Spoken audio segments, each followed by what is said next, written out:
મારી વાત ધ્યાનથી સાંભળ. મારી સગાઈ બીજે નક્કી થઈ ગઈ છે, એટલે આપણો મેળ નહીં પડે.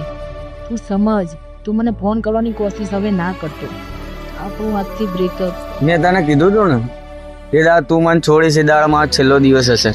સોરી. તું સમજ. તું મને ફોન કરવાની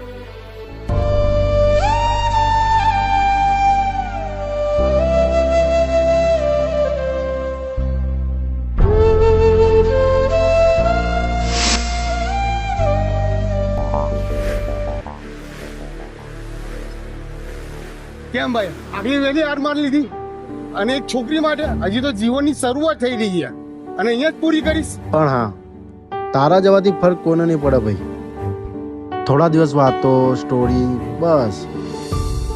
ફર્ક એ લોકોને જરૂર પડશે કે પોતાના સપના રાત દિવસ એક કરીને દબાવી રાખ્યા અને તારા પૂરા કર્યા. એ છે પપ્પા. જેણે પોતાનો જીવ જોખમમાં મૂકી તને 9 મહિના ગર્ભમાં રાખી અને જન્મ આપ્યો એ માં.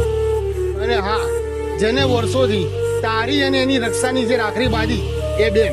તને જોઈને જે નાનપણથી મોટો થયો એ તારો નાનો ભાઈ. અને હા, એ કે રોજ એકબીજા મળીને સુખ દુઃખની વાતો કરતા હતા એ મિત્ર. તો આજે કેમ ભૂલી ગયો યાર? આ લોકોને જરૂર ફરક પડશે. અંતે તારા માટે નહીં પણ આ લોકો માટે જતું કર.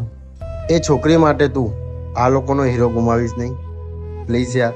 સોરી ભાઈ, આજ પછી બીજી વાર નહીં કરું, મારું પ્રોમિસ. હવે તેને મર્દવાળી વાત.